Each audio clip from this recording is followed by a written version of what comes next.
እንደገና ደግሞ ባህሪያቶቹ እጅን ማወዛወዝ፣ ከግድግዳ ጋር መጋጨት፣ ብቸኝነት መፍጠር። እኔ እርጉዝ ሆኜ ነበር አንድ ጊዜ እና እርጉዝ ሆኜ ሆዴን የነሳችኝ አመታት። ያው ዘሚ በጣም ፍላጎቷ የነበረው ጆዬን መዳር ነበረ። ጆዬን ድሬ ልጅ አቅፌ ነበር የምትለው። የዳውን ሲንድሮም እና የኦቲዝም ልዩነቱን ለተመልካቾቻችን ግልጽ ብታደርግልን ደስ ይለኛል። ከዛፍ ከአዝራ ልብስ የምታጥብ እናት አለች ክልል ላይ በምንሄድበት ላይ እሱን ሁሉ አግኝተናል፣ እኛ አይተናል። ይሄ ደግሞ ፊርማዋ ነው፣ እንደገናም ስሟም ነው።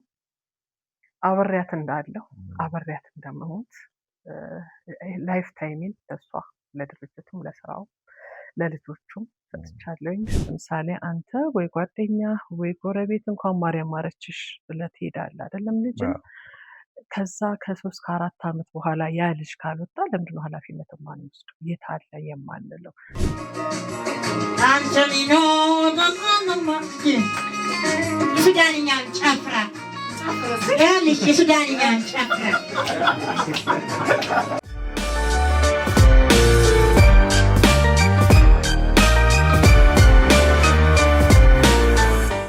ሰላም የፈገግታ አዲስ ፖድካስት ተከታታዮች እንዴት ናቸው? ዛሬ በአዲስ እንግዳ ተገናኝተናል። እንግዳችን ወይዘሮ እሌኒ ዳምጠው ይባላሉ። የኒያ ፋውንዴሽን ዋና ስራ አስኪያጅ ናቸው። ኒያ ፋውንዴሽን የጆይ ኦቲዝም ሴንተር የሁለቱም ዳይሬክተር ናቸው። እንግዲህ ኒያ ፋውንዴሽን የተቋቋመው በወይዘሮ ዘሚየኑስ ነው። ወይዘሮ ዘሚየኑስ የኮሮናው ነው ከዚህ ዓለም በሞት ያጣናቸው።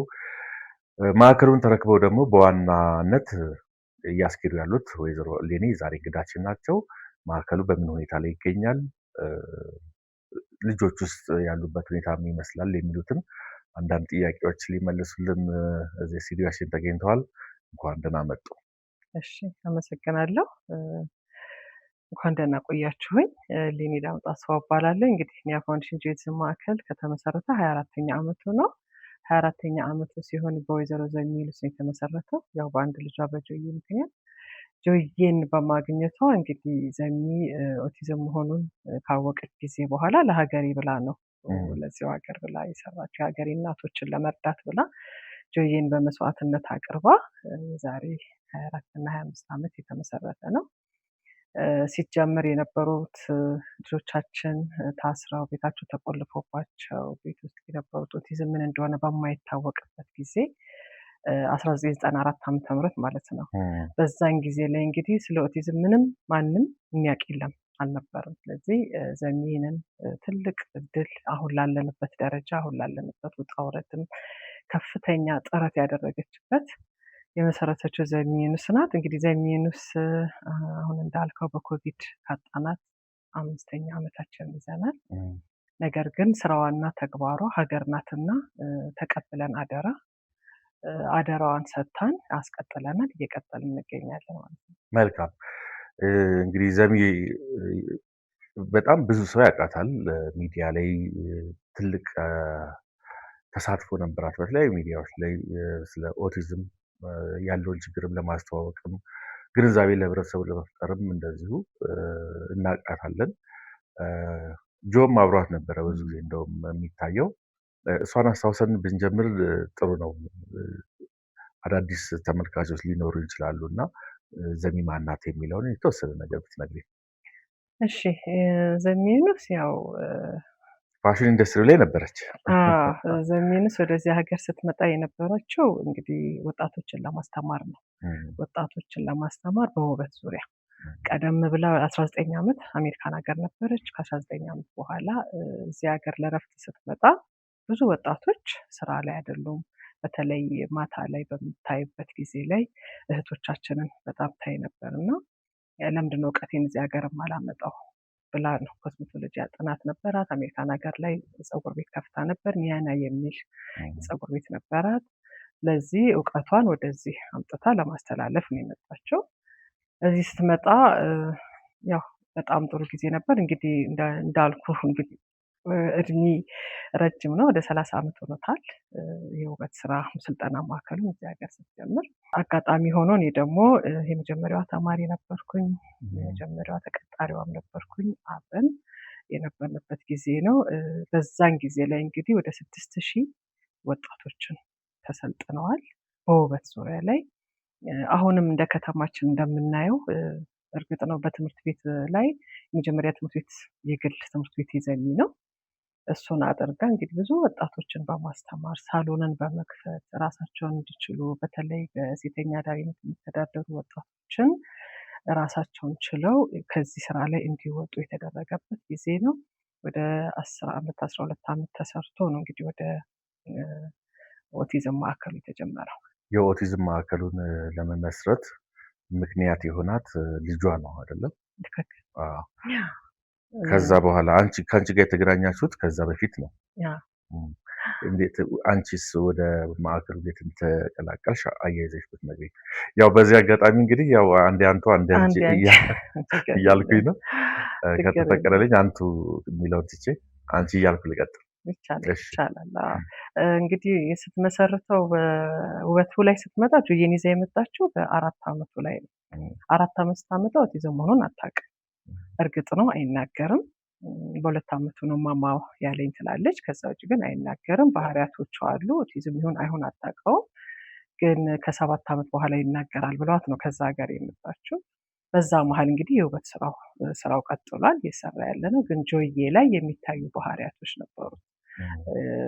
ራስን መንከስ፣ ግድግዳ ላይ ማጋጨት፣ ለብቻው መቀመጥ፣ አይ ኮንታክት አለመኖር፣ የሁሉ ነገሮች ሲኖሩ ምንድን ነው ብላ በማስተዋል ነው ተመልሳ ሄዳ ያረጋገጠችው ማለት ነው። ካረጋገጠች በኋላ ግን የዘኒን ትልቅ ማንነትና ምንነት ለሀገር ምን ያህል ሰው ልጅ መስዋዕት መሆኑን የምናየው እንግዲህ ሁሉም ሰው የተመቻቸን ቦታ ይፈልጋል አይደል? ከነበረችበት ቦታ ልጇን ወስዳ ማስተማር ስትችል ግን ለምን እኔ ብቻ እንዴት እኔ ላይ ይሄ ነገር ይከሰታል የሚለው ነገር ውስጧ ነበረ። ስለዚህ የውበትን ስራውን ጎን ለጎን ኒያና የውበትና ስልጠና ማዕከል ነው ኒያ ፋውንዴሽን የመሰረተው፣ ጆይ ሴንተርን የመሰረተው። ስለዚህ ወደ ጆይ ሴንተር አደላሽ ማለት ነው። ጆዬ በዛ ጊዜ ላይ እንግዲህ የምታያቸው ችግሮች አሉ። አሁንም ፈተና ላይ አሁንም እንግዲህ 25 ዓመት ሰርተንም ገና ነው። ግን አሁንም ትምህርት ቤት ሲኬድ ትምህርት አለመቀበል፣ ነይ ብለው ከስራ ላይ መጥራት፣ የተለያዩ ባህሪያቶችን ስታይ ወደ ማዕከሉን ለመመስረት የፈለገችው ማለት ነው። በዛ ጊዜ ላይ እርግጥ ነው ለማሳወቅም ትልቅ ቻሌንጅ ነበረው። ምንድን ነው ያደረገችው? ኢትዮ ኢንተርናሽናል የውበትና ሞዴሊንግ ብላ ለ7 ቀን ኤግዚቢሽን አዘጋጅታ ጆዬን እንዲህ አይነት ልጅ ያላችሁ ሰዎች ኑልኝ ብላ ነው አስተዋውቃ ወደ ኦቲዝም ሴንተሩ የተጀመረው። ከእኔ እንግዲህ የቀጠልኩት ምንድን ነው፣ ቀድሜ ከእሷ ጋር ነበርኩኝ። ጆዬን አብረን እያደግን ነበረ። አብረን ያለ ነው። ቤተሰብ እንግዲህ አብሮ መኖር ቤተሰብነት ነው። ስለዚህ አብረን ቀጠልን። የውበት ስራውንም እየሰራን ሴንተሩንም እያገዝን ጎን ለጎን ላይ ነበር የነበርነው። ሙሉ ለሙሉ ደግሞ የውበት ስራው ሲቆም ወደ ሴንተሩ ተቀላቀል ማለት ነው። ስለ ጆ የዘሚ ልጅ ብዙ ሰው ማወቅ ይፈልጋል። በምን ሁኔታ ላይ ነው ያለው፣ የት ነው ያለው የሚለውን ብትነግሪኝ ደስ ይለናል። የት ነው ያለው? በምን ሁኔታ ላይ ነው? ጆዬ አሁን ያለው አሜሪካን ሀገር ነው። አሜሪካን ሀገር አባቱ አለ። አባቱ እንግዲህ በፊት የነበረው ዘሚ እዚህ ያለች ብዙ እዚህ ቆይና ለትንሽ ጊዜ ነበረ ወደ እረፍት የሚሄደው እዛ። አሁን ግን ብዙ እዛ ይቆይና እዚህ ይመጣል። በነገራችን ላይ ኒያ ፋውንዴሽን ጆይስ ማዕከል ተቀጣሪ ነው። ስራ ይሰራል። ግን እዛ ሆኖ ከአባቱ ጋር ነው ያለው። በጣም ትልቅ ለውጥ ነው ያለው። የተሰራለት ስራ ብዙ ነው። ዘሚ ስታልፍ የ30 ዓመት ልጅ ሆኖ ነው ያለፈው። ከዛ በኋላ እንግዲህ የተሰራለት ስራ ትልቅ ለአባቱም ለቤተሰቡም ችግር ያልሆነበት ሆኗል። አሁን እንደውም በቅርብ መጥቶ ነበረ። አባቱ ሲነግረን ሱፐር ማርኬት ሄዶ ገዝቶ መጥቶ አብስሎ አባቱን የማገዝ ደረጃ ሁሉ ደርሷል። እና ጆዬ ደህና ነው። በሚመጣበት ሰዓት ላይ ጋብዛቸዋለሁ። ግን ይመጣል፣ ደውሎም ያወራናል። እንዴት ናችሁ ይላል። ትልቅ ለውጥ ነው ያለው። እንግዲህ መድኃኒቶች የተለያዩ መድኃኒቶች ስላሉት እሱ መድኃኒት በትክክል መቀበል ወይም ደግሞ ማገዝ ስላለበት እዛ ነው ያለው። እህት ወንድሞች ሳሉት? ወንድም አለው፣ ታላቅ ወንድም አለው። እሱም እዚህም እዛም እያለ ነው የሚኖረው። ግን በይበልጥ ከአባቱ ጋር ነው ያለው። ኒያ ፋውንዴሽን አሁን ወይዘሮ ዘሚ በህይወት ካለፈች በኋላ ያለበት ሁኔታ ምን ይመስላል? ድምጻቸው ትንሽ ጠፋም ብሎ ነበረ። አንዳንዶች እንደውም ያቆመ ሁሉ ስራ ያቆመ ሁሉ ይመስላቸው አሉ። ያለው ፕሮግረስ ግን ጥሩ ነው አግኝቼዋለሁ እና እሱንም ብታነሺ ጥሩ ነው። እሺ እንግዲህ ዘሚ ለኦቲዝም ሴንተሩ ላይ ወደ 20 ዓመት ከሰራች በኋላ ነው ኮቪድ እንግዲህ ኮቪድ ብዙ ሰዎችን አሳጥቶናል። አንዷን ዘሚን አሳጣን። ዘሚ በኮቪድ ካጣናት በኋላ እርግጥ ነው ጠፍተናል፣ ግን ስራ ይዘን እንምጣ ብለን ነው። ምክንያቱም ሀገር አይጠፋም አይደል? ይረብሸኛል ግን ኃላፊነትም ስትሰጥ አስታውሳለሁኝ። በኦክሲጅን ላይ ሆና ብዙ ጊዜ ሚዲያዎች ላይ እናያት ነበረ ዘሚን የዛን ሰሞን እና ከራሷ ህይወት በላይ ለልጆቹ ነበር ስትጨነቅ የነበረው። ትክክል ነው። እንግዲህ እሷ ኮቪድ ይዟት ከገባች በኋላ ምናልባት እንዳልከው ሚዲያ ላይ ራሷን ጸልዩልኝ የሚል መልእክት አስተላልፋ ነበር እና ከሱ ቀደም ብሎ ከኔ ጋር ተገናኝተን ነበር። ያው በድምፅ ነው መግባት አንችልም። እንግዲህ አብሮ መሆን አብሮ መኖር ለምትሰጠውን አደራ ታውቃለህ ይመስለኛል። እና እሷ ጠዋት ላይ የምትፈልገውን አድርሼላት ስትናገር ነበር እና አደራ ሰጠች። አደራው ከባድ ነበር። ልጆቼን አደራ ነው የምትለው ደግማ ልጄንም አላለችኝም። እሌኒ ልጆቼን አደራ የሚሉት ቃላቶች በጣም ከባድ ናቸው። ያንን ከባድ ነገር ለማሳለፍ ታልፋለች ብለን አላሰብንም። እንደውም ዘሚ እባክሽ እንደዚህ አትበይ፣ ያው የሚቀጥለውን ስራ ነበር የምንናፍቀው እና እሱን አደራ ከሰጠችን በኋላ አደራውን ተረከብን። አደራው እንግዲህ ልጆቻችን ላይ አደራ መስጠት ከባድ ነው፣ ግን ልጆቻችንን ደግሞ ወላጆች ማን አላቸው። ዘሚ ከሱ በኋላ 3 ሳምንት ነው የቆየችው፣ አለፈች። የእውነት ከባድ ነበር፣ በጣም ከባድ ነበር። ምክንያቱም ወላጅ ሲያለቅስ ከዚህ በኋላ ተስፋ የለንም ነበር የሚለው። በጣም ብዙ ነገር እጃችን ላይ ነበረ። እንደ ሀገር እንደ ግል አይደለም። እንደ ግል ቢሆን ኖሮ ቀድማ እዛው ልጇን ይዛ ትሄድ ነበር። ግን እንደ ሀገር አደራውን ተረክቤያለሁኝ። ግን ብቻዬን አይደለሁም፣ ከስታፉ ጋር ሆነን አስቀጥለነዋል። ትሞታለችም ተብሎ አልተጠበቀም። ያው ብዙ ሰው በወቅቱ የተጠበቀውን ያህልም ሆስፒታል ገብቶ ብዙ እያገገሙ ይወጡ ስለነበረ ብዙ ሰውም ተስፋ ያደረገው እንደ ማንኛውም ሰው አገግማ ትወጣለች። ደግሞ ኢነርጂም ነበራት፣ እዛም ሆና የምትታይ ነበር እና ብዙ ሰው ድኖ ይወጣ ስለነበረ ሞቷ አስደንጋጭ ነበር በወቅቱ የነበረ። በጣም ብዙ ሰው እንዳዘነ አስታውሳለሁ። በጣም አስደንጋጭ ነበር በጣም። ምክንያቱም እኛም ስራ ይዘናል እኮ። እሷ ከሳምንት በኋላ ያው እንደ ማንኛውም ተመልሳ ትመጣለች ነው እንጂ እንደዚህ አይነት ከባድ ነገር ይኖራል ብለን አላሰብም። እርግጥ ነው በጣም ብዙ ሰው አዝኗል። በጣም ከባድ ውጣ ውረዶቹ እንዳሉ ሆኖ በተለይ ደግሞ እናቶች ተበተንን የሚለው ሁኔታ፣ ቀድሞ ታስሮ የነበሩ ልጆችን አስፈትታ እዚህ ቦታ ላይ ያደርሳለች። ከዛ በኋላ ያለው ነገር ዘሚ እንኳን ታማ ስለማታውቅ የምታልፈው አይመስልም ነበረ። ግን እንግዲህ የኛ ስራ አይደለም የሱ ሆኖ የወይዘሮ ዘሚን ምስል ነው አንገትሽ ላይ የማየው። ምናልባት ምክንያት ካለሽ እሱንም ብትገልጭልን።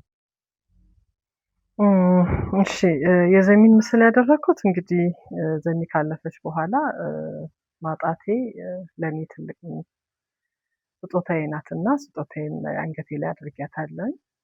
ምክንያቱም የነበራት አደራና የነበራት ወጣት እንደገናም ደግሞ አብረህ የምትኖራቸው ነገሮች ጊዜያቶች የነበሩት ጊዜ ነበሩና በሱ ምክንያት ነው አንገቴ ላይ እንግዲህ 5 ዓመት አብሮኝ ነው ያለው እያረኩ ነው። ሌላው እጄ ላይ አርጊያታለሁ። ዘሚ ይላል ፊርማዋ ነው። ይህን ያረኩበት ምክንያት ደግሞ ዘሚ ስታልፍ ከፍተኛ ሀዘን ላይ ነበርኩኝ። ሲጀምር እናቴ ከማለፏ 5 ወር በፊት እናቴ አልፋብኛለች። ልክ እሷ ካለፈች በኋላ ደግሞ ዘሚ አለፈች። ከዘሚ በኋላ ደግሞ እንደዚሁ በ5 ወር ውስጥ አባቴ ያለፈብኝ። 3 ሀዘን ተደራራቢ በአንድ ዓመት ውስጥ ነበርና ያው በእኛ ሀገር ጥቁር መልበስ ባህላችንም ነው። የውስጥህም ጉዳትም የሀዘኑ ጉዳትም ነበረ። ሰዎች በተደጋጋሚ ጥቁር አውልቂ የሚለኝ ነበር እና ጥቁር ለማውለቅ ጥቁርም የለበሽው ከዛ ጋር የተገናኘ ነው? 5 ዓመት ሙሉ ነው። ይሄ አሁን ነው። አሁን ነው። ከዛን ጊዜ ነው ለ1 ዓመት ተኩል ድረስ አድርጌ ነበር እና ሳወልቅ ግን ዝም ብዬ ማውለቅ አልፈለኩም። እናትና አባቴ ያው የእናትና የአባት ሀዘን ነው። ከዛ ደግሞ የዘኒ ሀዘንን ከአደራ ጋር ነው የተረከብኩትና አደራውን ደግሞ ለመወጣት እኔን የሚቀጣኝ ነገር ያስፈልጋል፣ እኔን የሚጎዳኝ ነገር ያስፈልጋል። ከአንገቴ ላይ ውጪ እዚህ ላይ አድርጌ ጥቁር አወለኩኝ። ከዛ በኋላ እንግዲህ ያው አብሮኝ አለ። ምክንያቱም ብዙ ማስታወሻዎች አሉኝ። ይሄ ደግሞ ፊርማዋ ነው፣ እንደገናም ስሟም ነው። አብሬያት እንዳለሁ አብሬያት እንደምሞት ላይፍ ታይሜን ለእሷ ለድርጅቱም ለስራውም ለልጆቹም ሰጥቻለሁኝ። ስለ ቤተሰቤ ሳይሆን ስለ ስራዬ እያሰብኩ እንድኖር አድርጌ አትሚያታለሁ። በሁለቱም በኩል ነው ምስሉም ያለው አንገትሽ ላይ አይደል? ተመልካቾቻችን አብራችሁኑ ሰብስክራይብ፣ ሼር፣ ላይክ እያደረጋችሁ አብራችሁን ቆዩ። ከዛ በኋላ ማዕከሉን በዋና ስራ አስኪያጅነት የእሱን ቦታ ተክተሽ ስትሰሪ ምን ቻሌንጆች አጋጠሙሽ? አሁን ላይ ያለውስ ፕሮግረስ ወይም ውጤት ምን ይመስላል? ወዲያው እንደተረከብን እንግዲህ በጣም ከባድ ቻሌንጅ ነበረ። ምክንያቱም ሲሰራ ያው ዘሚ ማስታወቂያው ላይ ሰው እንዲወጣ የተለያዩ ነገሮች ሲደረጉ የነበረበትን ነገር ባዶ እጅ ነበረ። ማስቀጠል የምንችልበት ነገሮች ከባድ ነበሩ። ደሞዝ የኛ ቤት ስራ ደሞዝ ለመክፈልም በጣም ከባድ ነበር። ከደሞዝ ጀምረ እንደገና ደግሞ 80 ልጆችን ይዘ የ80 ልጆችን ቤተሰብ ይዘ እንደገና ብዙ ወጪዎች ይኖራሉ አይደል? እሱ ሁሉ ተሸፍኖ የእውነት ከባድ ጊዜ ነበር ያለፈው የመጀመሪያው ጊዜ ላይ። ነገር ግን ሰው ጋር እኔ ስማቸውን መጥቀስ እሳቸው ስለማይፈልጉ ነው እንጂ አሁን ለደረሰበት ደረጃ አሁን ላደረግንበት ደረጃ ትልቁን ኃላፊነት የወሰዱ አንድ ግለሰብ አሉ። እሳቸው ምን ላርግልሽ ነው ያሉት። ምን ታደርጊ፣ እንዴት ታደርጊ የሚለኝ በጣም ብዙ ሰው ነበረ። ግን አሁን በአሁኑ ሰዓት ምን ላርግልሽ ነው ያሉት። ምን ላርግልሽ ሲሉኝ እንግዲህ ስራውን ለማስቀጠል ሰራተኞችን መክፈል ነበረብን እና የ2 ወር ደሞዝ ነበረብኝ። እሱን ክፈሉልኝ ነው ያልኳቸው።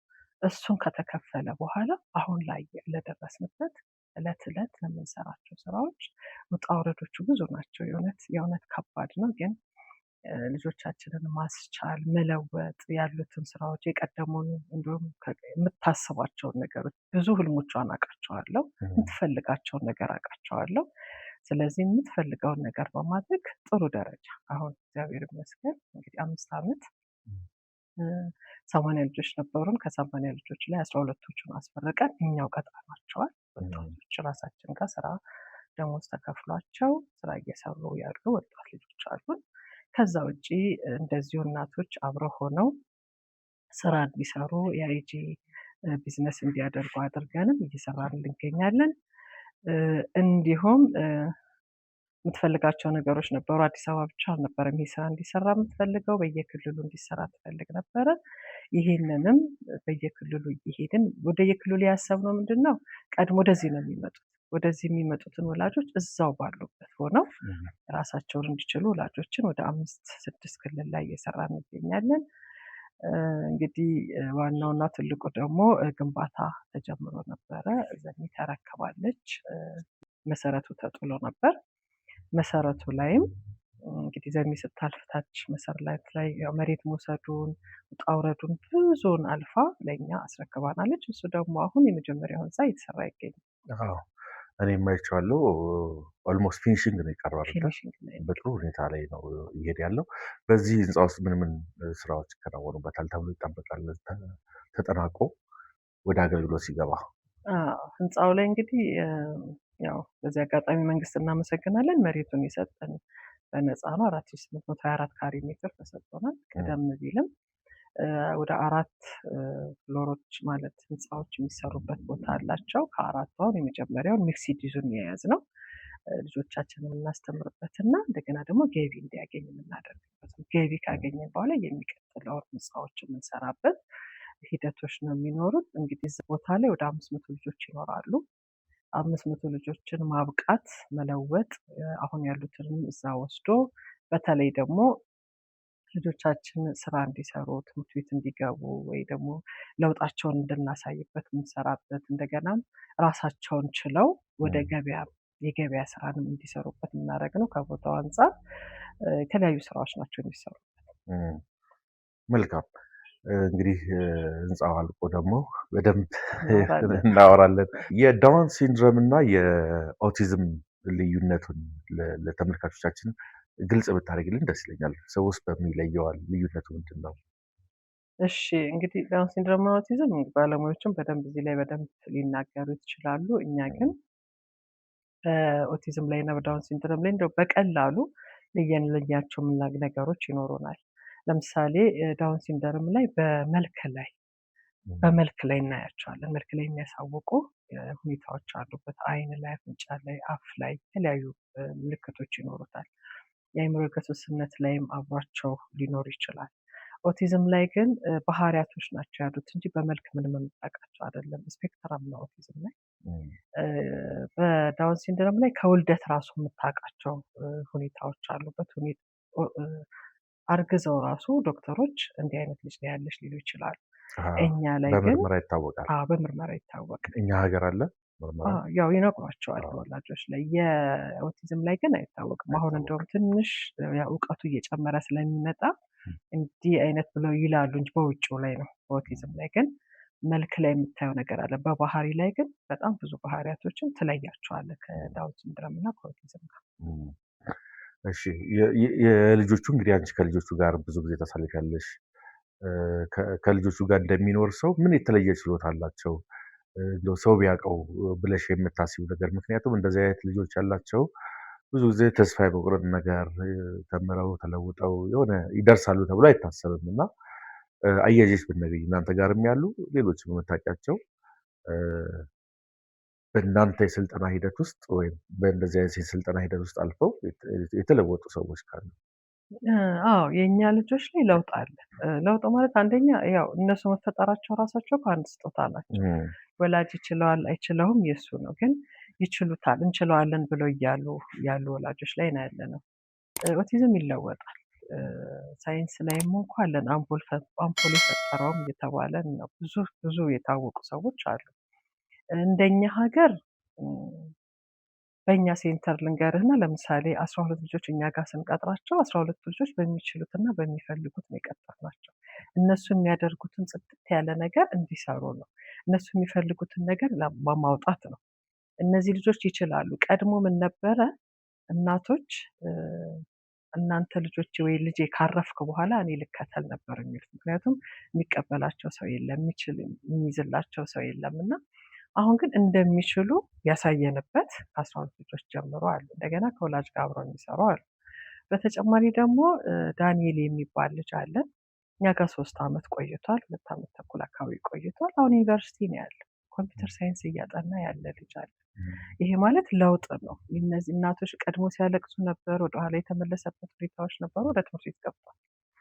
ኦቲዝም ያለበት አሁን የኮምፒውተር ሳይንስ ተማሪ እያጠና ነው ያለው ዩኒቨርሲቲ ውስጥ አለ። እሱም አለ። እኔ ዳኒ ኤፍሬም እባላለሁ። 21 ዓመቴ ሲሆን የጆይ ሴንተር የኦቲዝም ማዕከል የቀድሞ ተማሪ ነኝ። ከ2002 እስከ 2003 ዓመተ ምህረት የጆይ የኦቲዝም ማዕከል ስረዳ ቆይቻለሁ።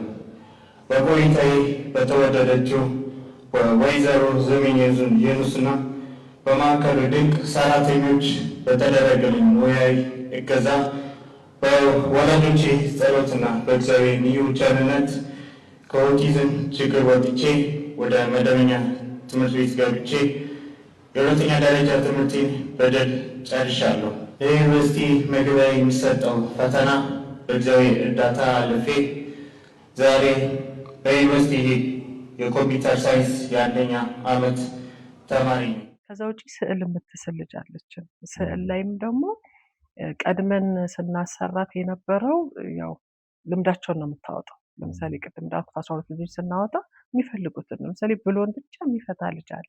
ስለዚህ ወንበር ብትሰጠው ወንበር ላይ ብሎን ገጣጥሞ ይሰጥሃል። የተለያዩ ባህል ስራዎች ናቸው ያሉት። ስለዚህ እቺ ልጅም ደግሞ የምትፈልግ የነበረው ዲቦራ ትባላለች ስዕል ላይ ምንም ነገር ስጣት ስዕልን ነው መከለርን የተለያዩ ነገሮች አሁን ችላ ስዕሎችን ነው እየሰራች ያለችው። የተለየ በጣም ልዩ ስዕል ትስላለች፣ ትሰጥሃለች። እንደውም ለእኛ አሁን አንድ ገንዘብ ማግኛ እንደ ጨረታ እያደረገች እያመጣች አትናገርም፣ ግን ስዕሏ ላይ በጣም ትሰራለች። ይሄ ምሳሌ ነው። እንደገና ደግሞ ቤቲ የምትባል ልጅ አለችን። አሁንም እሷ ሙዚቃ የምንንም የማንንም ሙዚቃ ብትጠይቃት ቀድማ ነው፣ ግን አትናገር። በጣም ኃይለኛ በተለይ ድምፃዊዎቹ ግን ትለያቸዋለች። አበባ ደሳለኝ ላይ ሙሽራ የቀረ የሚለው ዘፈን አላት እና እሱን በቃ ምንም ሰዓት ላይ ታደርጋለች፣ ግን ምንም ትዘፍናለች፣ በደንብ ትዘፍናለች። ሰሞኑን እንደውም በደንብ እያወጣናት ያለን ግን ንግግር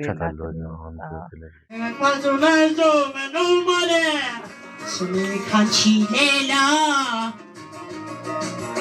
አንተኒኖ የሱዳንኛን ጨፍራ ያለች የሱዳንኛን ጨፍራ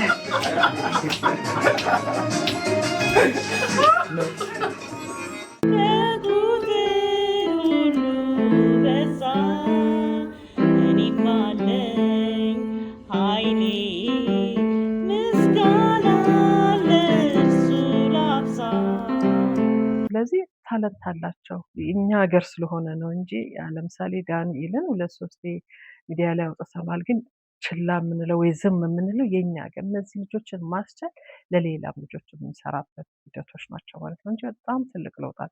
ለምሳሌ ልጆች አይወልዱም ይባላሉ አይደል?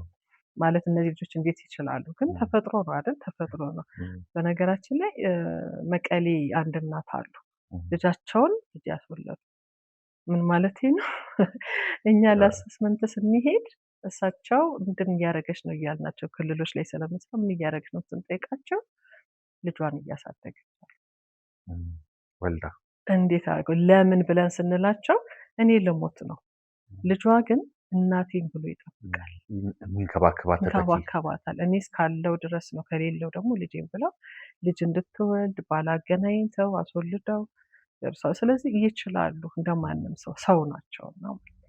ምናልባት አያይዘሽ መንገድ ለሌሎችም ይሆናል ትዳር የመመስረት ልጅ የመውለድ እንደዚህ ሀሳብ ያው የልጅ ማየት ቅድም የአንድ እናትን ታሪክ አጋርተሽናል መቀሌ ላይ ያለ እናንተ አካባቢ ሌሎች ተጨማሪ እንደዚህ ይኖር ይሆን? እስካሁን የለም እኛ ጋር ግን ያው ዘሚ በጣም ፍላጎቷ የነበረው ጆዬን መዳር ነበረ። ጆዬን ድሬ ልጅ አቅፌ ነበር የምትለው፣ ግን አሁን እሱ ላይ አይደሉም። እዛም ሀገር እንግዲህ ያለው ሂደት አለ። ከእድሜ በኋላ መቀበል የሚቀበሉበት ሴንተር እየፈለጉ ነው፣ ስራ እንዲሰራ እያደረጉት ነው። እንግዲህ ቢወልድና ብንስም ደስ ይላል ነበር ነው። እንግዲህ ያው ትዳር ከፈለጉ ሰዎች መጋበዝ እንችላለን። እናንተ ጋር ሳሉ ሌሎች? እኛ ጋር እስካሁን ወላጅ አልደፈረም፣ ለመዳር አልደፈረም። እንግዲህ የሚታዩ ነገሮች አሉ። በተለይ የምናያቸው ቅድም እንዳልኩት በተለይ ይሄ ሴክሹዋል ፊሊንግ ላይ የምታየው ነገር በሙሉ ይሄ ነገር ፍላጎት ነው እና እሱ ላይ ግን ወላጆች መድፈር አልቻሉም። አንድ ያገኘነው ተሞክሮ የመቀሌዋን ነው። መቀሌ ልጅ ይዘው ይለፉ ነው እንጂ እኛ እንደ ስራችንም እንደ ጊዜውም በተለይ ማኑዋል ሁሉ ቀርጸናል። ሴክሹዋል ሪፕሮዳክቲቭ ሄልዝ የሚል ማኑዋል ከጤና ሚኒስቴር ጋር አብረን መውለድ ይችላሉ፣ ማግባት ይችላሉ። ይህንን ማመን ያቃተው ቤተሰብ ነው። እንደገና ደግሞ እነሱን ብሎ መምጣት መፈለግ አለብን። እሱ ላይ ነው እንጂ ቢሆን የሚሆን ነገር ነው። ምክንያቱም አስተምረህ ነው እንግዲህ እሱ ላይ ደርሰናል። አሁን እንዴት አድርገን እናስተምር፣ ከማኑዋሉ ተጨማሪ እንዴት ነው ልጆች ለዚህ ማብቃት የሚቻለው የሚለውን እያስተማርንበት ነው። ያው ትንሽ ከበድ ይላል፣ ቅድም እንዳልኩት ትንሽ ከበድ ይላል።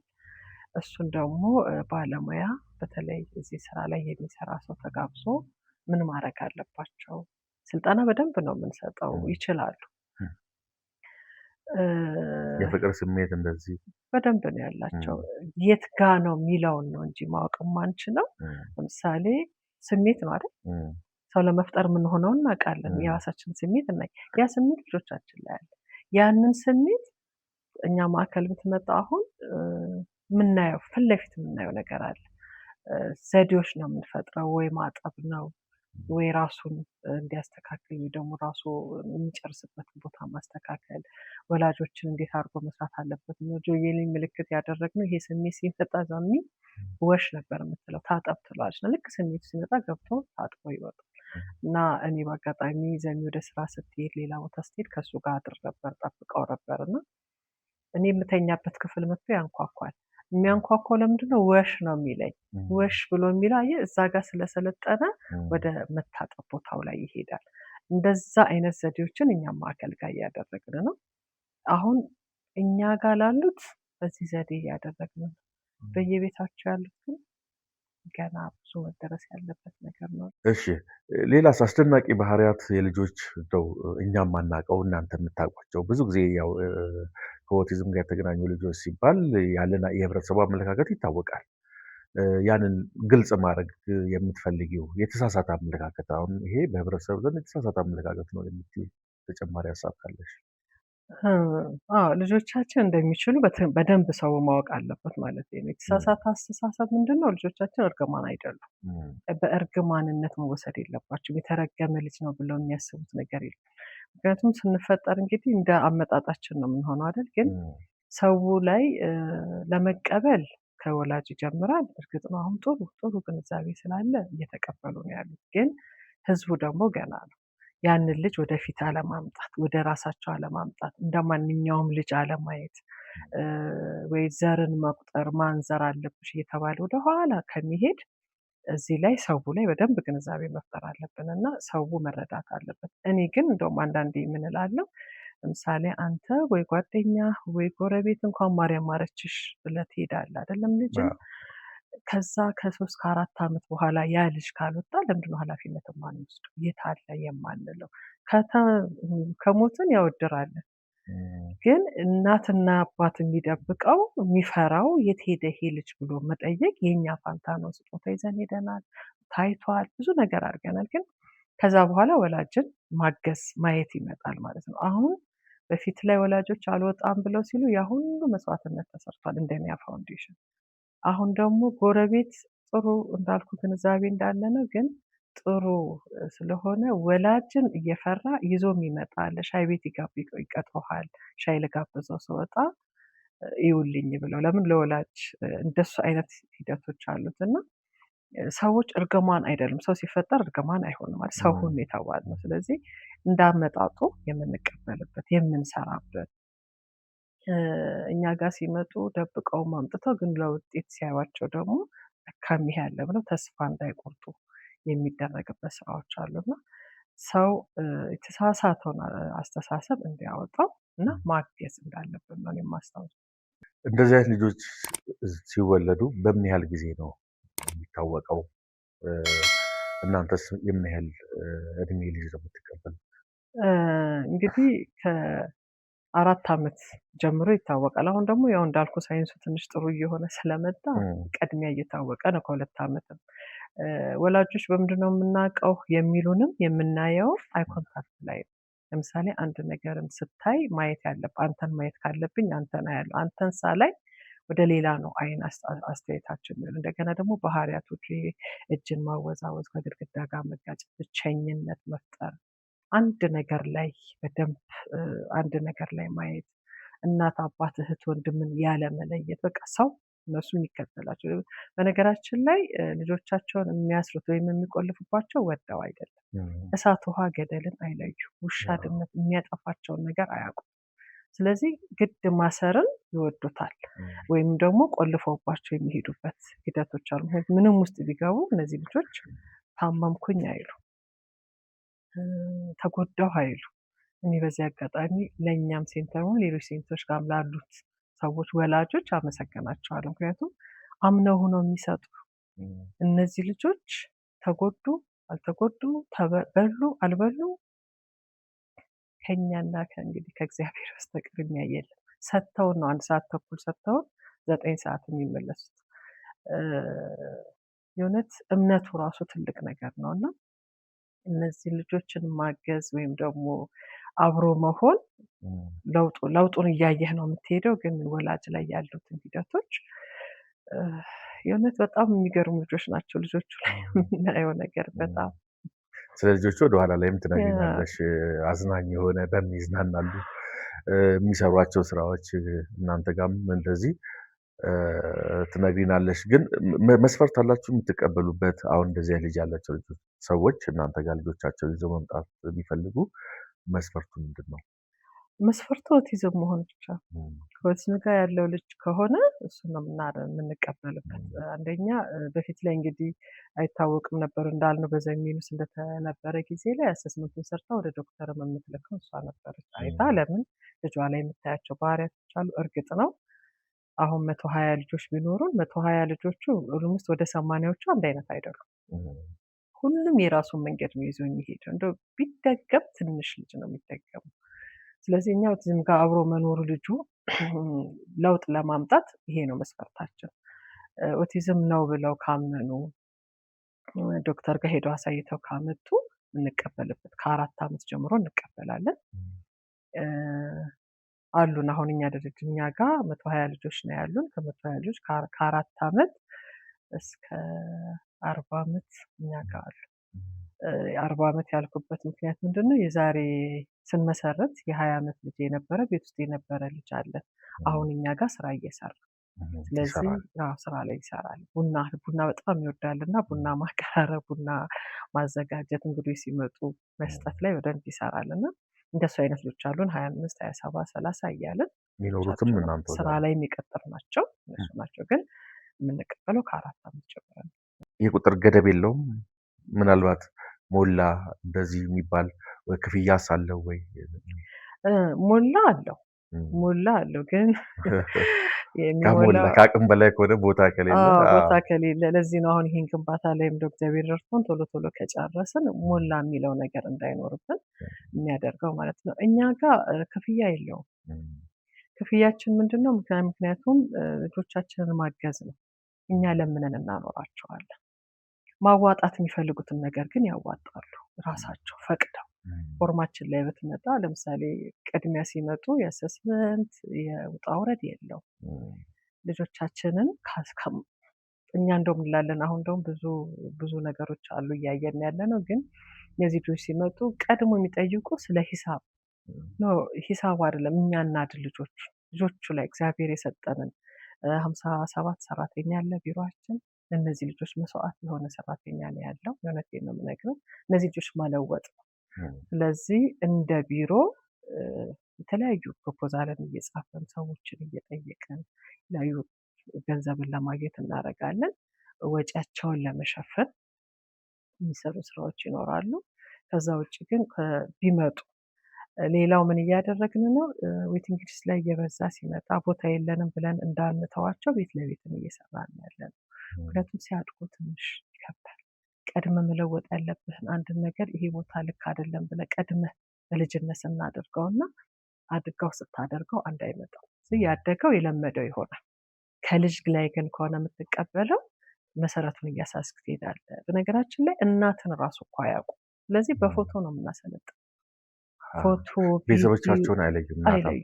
በኋላ ነው የሚለዩልህ። ሲመጡ እኔም መጥቼ ይዤ ወደ ይሄዳል ያመጡ መከታተል ነው። ግን ከሱ ጀምረ የቤተሰብ ፎቶዎችን እያመጣ ሁሉ ቪዲዮ ላይ እያደረግን ማማ ባባ እያለን ከዛ እየለመዱት ይመጣሉ። አሁን እድሜ ለሶሻል ሚዲያ ጥሩ ነገሮች እየመጡ ነው። ስልጠናዎች እኛ ዘሚ ስትመሰረት በነበረበት ሰዓት ላይ ዋናው ይውጡ ነው፣ ከቤት ውስጥ ይውጡ ነው። አሁን ግን ምን እናብላ ደርሷል ልጆቻችን ላይ ለውጡ ማለት ነው። ስለዚህ ያንን ለመስራት ሁላችንም ተባብረን የምንሰራበት ነው እና የምንጠይቀው ሰዎች ሲመጡ አንድ ልጅን እንዲረዱ እንጠይቃቸዋለን። ገንዘባቸውን በሱ መልኩ እናደርጋለን እንጂ ይሄ የሚያስጨንቅ እንደሌላው ክፍያ የት አባቴ ላድርገው የምትለው ነገር የለም። የፈገግታ አዲስ ፖድካስት ተከታታዮች የተከታተላችሁ የምትገኙት ከኒያ ፋውንዴሽን ስራ አስኪያጅ ከወይዘሮ እሌኒ ጋር ነው። ሰብስክራይብ እያደረጋችሁ ሀሳብ አስተያየቶቻችሁን ኮመንት ላይ እያስቀመጣችሁልን ውይይታችንን ተከታተሉ እንጋብዛለን። ማዕከሉንም ለማግኘት የምትፈልጉ ስልክ እናስቀምጣለን። በዛ መሰረት ማዕከሉ ላይ ተጨማሪ ጥያቄ የሚኖራችሁ ከሆነ በቀጥታ ማግኘት ትችላላችሁ። እንደዚህ አይነት ልጆች ጋር ለመቆየት ከእነዚያ ልጆች ጋር ለመስራት የተለየ ችሎታ ወይም የተለየ ተሰጥኦ ያስፈልጋል። ምክንያቱም እንደነገርሽን ትንሽ ይከብዳል ባህሪያቸው፣ ሰውን አይለዩም፣ እረፍት የላቸውም፣ ብዙ እሳትና ውሃን አይለዩም። አደጋ መጠበቅ፣ አብሮ መቆየት የተለየ የሰብአዊነት የሰውነት እንደዚህ ችሎታ የሚጠይቅ ይመስለኛል ዝም ብዬ ሳስበው። እንዴት ቻልሽው? እንዴት የተለየ ችሎታ ይፈልጋል ወይ? የተለየ ችሎታው ልብ ነው የሚፈልገው። ልብ ነው የምትማረው ከነሱ ነው። በነገራችን ላይ ለውጥን ለማምጣት የምትማረው ከነሱ ነው። የሚፈልጉትን በማወቅ ማለት ከወላጅ ነው የምትማረው። ዋናው ግን ንጹህ ልብ ይፈልጋል። በጣም በቃ ፈቃደኝነትን ይፈልጋል። ከነዚህ ልጆች ጋር ለመስራት ታተርፍበት አሰራም፣ ልትተርፍላቸው ትሰራለህ። እኔ ነገ ይህን ነገር ኖሮ እዚህ ቦታ ላይ ሰርቼ ቤት ኖሮኝ መኪና ኖሮኝ እንዲኖረኝ አይደለም የምታስበው፣ እነሱን ማገዝ ላይ ነው የምታደርገው። እና ምናልባት ልክ ነው የሰው ልጅ መለወጥ አለበት ብለህ ታስባለህ። ግን እነሱ ጋር ስትገባ ምንም ነገር ነው የምትረሳው። የእውነቴን ነው የምነግርህ፣ በጣም ብዙ ነገር ትረሳለህ። አብሮኝ ቁጭ ብሎ የሚበላውን የሚጠጣውን የማያውቅ ልጅ አንዳንዴ እግዚአብሔርን እንዴት አድርጎ ነው የፈጠረው የምትለው ነገር ነው። መብላት የማይችል ነው። ተፈጥሮንና መተኛትና መነሳት አለ እንጂ ለመጉረስ ምግብን ወደ አፉ ለማምጣት የማይችል። አሁን ከአንዱ ምልክት አንዱ ኦቲዝም ልጅ ያለው ልጅ የሆነ ነገር ሲፈልግ እጅህን ይዞ ነው እዛ ቦታ ላይ ይዞ ሄዶ ያሳይሻል። እዛ ሄዶ ይፈልጋል። ከራበው ራበኛ አይልህም ወይ? እዛ ምስቡ ጋር ለምን ተደጋጋሚ ሲደረግ ስላየ እሱን ያደርጋል። እጅና አፍን ማገናኘት እንጂ ከዳይፐር ሽንት ሰዓት አድርገህ ነው የምታስተምራቸው። ለምሳሌ 11 ዓመት ልጅ ሊመጣ ከዳይፐር ጋር ሊመጣ ይችላል። ምክንያቱም እንዴት አድርጎ ማስተማር እንዳለበት ቤተሰብ አያውቅም። ምን ማድረግ አለብኝ ብሎ አያውቅም። እንደ ማንኛውም ልጅ በ4 ዓመቱ ወይ በ3 ዓመቱ ይቆማል ብሎ ሲል ይቀጥላል። እሱን ማስቻል እሱን አስችለህ የምታገኘው ተስፋ የምታገኘው ደስታ የእውነት አንድ ልጅ አንድ ነገር አለ ለምሳሌ አለ ብሎ ስታየው ያ ምንም የማያወራው ልጅ የነበረው ምንም በቃ ዝም ብሎ የሚከተል የነበረው ልጅን ስታይ ከልብ ውጭ ሌላ ነገር አያሰራውም። እና ሰብአዊነትም የምትሆነው ንጹህ ልብ ነው። እውቀቱ ትምህርቱ ምኑ በኋላ ይመጣል። ያለህን እውቀት ይዘህ ትገባለህ፣ ግን ከነሱ ነው ደግሞ እየተማርክ ነው። የተለየ ያስተዋልሽው ነገር ይኖራል ያዘንሽበት እንደዚህ ከልጆቹ ጋር በተገናኘ ልብሽን የነካው ታሪክ ያላቸው ልጆች ቤተሰቦች እንደዚህ? ሁሉም የተለያየ አላቸው። ሁሉም ላይ የተለያየ አላቸው። ግን ልክ ቃላት ሲያወጡ በጣም ነው የሚደንቀን። በቃ ያለህ ነገር ደስ ይልሃል። ምንም ነገር ሳያደርግ የነበረ ልጅ አሁን በቅርብ ነው የ7 ዓመት ልጅ ነው። እኛ ጋር ከገባ 3 ዓመቱ ነው። ምንም ንግግር አያውቅም። በቃ ማየት መጫወት ምናምን ብቻ ነው የሚሰራው። እና እያሳየ ነው እያለን ስቶፕ አለ። ስቶፕ አለ ብለን እኛ ጨዋት ላይ ገባን። ምንም ነገር የማይናገር ምንም ነገር የለው ነበር እና ስቶፕ ብሏል። እንዲህ አይነት ነገሮች በጣም ያስደነግጡሃል። የማይነካ ነገር ለምሳሌ አንድ ልጅ ነበረን እንደዚሁ አይናገርም እና አይልም እና ቢሮ መጥቶ ቁጭ አለ። ልክ ቢሮ ቁጭ ብሎ አንድ ሰው መጥቶ ያው ወደ ክፍል ግባ ሲለው አትንካኝ አለ እና ይሄ ያስደነግጣል። በቃ ውስጥ ያላቸው ነገር ድንገት የሚያወጡት ነገር አላቸው። ችሎታቸው ድንገት የሚያወጡት ነገር አላቸው። እንደገና ከፍቅር ጋር ስታየው በሌላ ሰው ይሄ ልጅ አውቆ ነው ምናምን ትላለህ፣ ግን አውቆ እንዳልሆነ ልጆቹን ስታይ ታያቸዋለህ። የእውነት በጣም ፍቅር በጣም ልብ የሚነኩ በጣም በቃ ሰው መሆንን የምታይበት ማዕከል ነው ያለው እና ብዙ ለውጦች አሉ። ለምሳሌ ትምህርት ቤት የምንልካቸው ልጆች አሉ። ትምህርት ቤት ልከን በትምህርት ቤት ይግባ ብለን ከወላጅ ጋር በጣም ተነጋገርን። ነው በቃ ልታስወጪው ነው ብለው ነው በቃ ድፍን ብሎ የተናገር። ምክንያቱም ልጁ አይናገርም፣ ግድ የለም እኛ ደግሞ በሚሰራው ስራ ላይ ትምህርት ቤት ቢገባ ለውጥ ይመጣል ብለን በጣም ብዙ ውጣ ውረዶች ኖሮት ብቻ ትምህርት ቤት አስገባ ነው ሄደ እና ወደኋላ እየመጣን እንጠይቃቸዋለን እየሄድን ምን ላይ ናቸው እያለ እዛ ሲመጣ እንዴት ነህ ደህና ነህ ስንለው ነግሬሃለሁ ምንም አይናገርም ደህና ነኝ አለ። ትምህርት እንዴት ነው ስንለው በጣም ጥሩ ነው። አሁን 4ኛ ክፍል ነው ያለው። ማውራት ቻለ? ማውራት ቻለ። 4ኛ ክፍል እየተማረ ነው። እንደ ማንኛውም ትምህርት ቤት ውስጥ ገብቶ እየተማረ እንደገናም በጣም ብቻ ችሎታቸው ትልቅ ነው። እንደገናም ከባህር ዳር ድረስ መጥተው እኛ ጋር መጥተው ይሄን ልጅ በቃ አይችልም ብለው አድርገው ወላጅም የሚጠብቀው ያው የተለየ አይደለም። እሱም ችሎ አሁን እንደውም በቅርብ ቀን ሌላ ትምህርት ቤት ገብተው በጣም ትልቅ ስራ እየሰራ ያለ ልጅ አለና አስደሳችና በቃ የእውነት ፍቅሮች ናቸው። እነሱስ በምን ይዝናናሉ? ልጆቹንስ ለማዝናናት ስሜቱንስ ያውቁታል? የቁጣን ስሜት፣ የመዝናናትን ስሜት ያውቁታል? አሳይታቸው ነው የሚያውቁት። በራሳቸው መንገድ ይዝናናሉ። እነሱ እኮ የራስ መንገድ ነው ያላቸው። በራሳቸው መንገድ ለምሳሌ ብቸኝነቱ ማዝናናቱ ነው።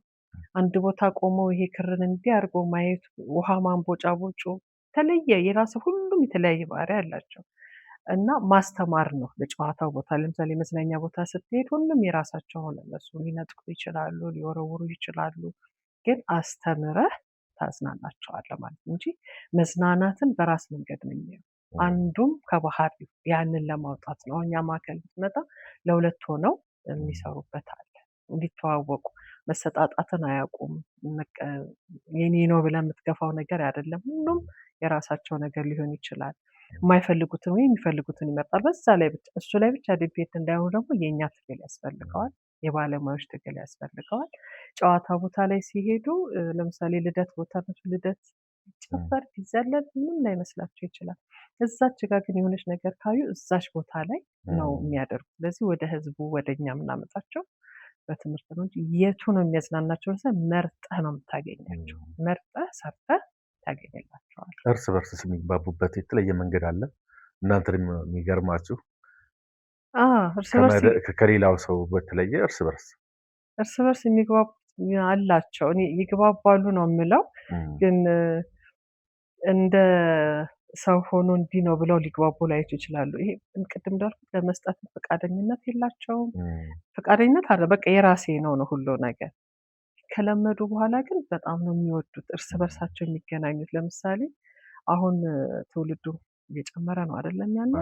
አንድ ቤት ውስጥ 2 ልጅ 3 ልጅ እየመጣ ነው። ግን 2 ልጅ ሲመጣ አንደኛው ትንሽ ተሻሽሎ ከሆነ ሁለተኛውን የመጠበቅ ሁለተኛው ሌላ ነገር እንዳይነካ ቀድሞ ትንሽ ስላወቀ እሳት ላይ እንዳይሄድ እሳትን ውሃን እንዳይነካ የተለያየ እንትኖችን ሊያደርግላቸው ይችላል። ከዛ ውጭ ግን እርስ በርሳቸው ከተግባቡ በኋላ አይላቀቁም።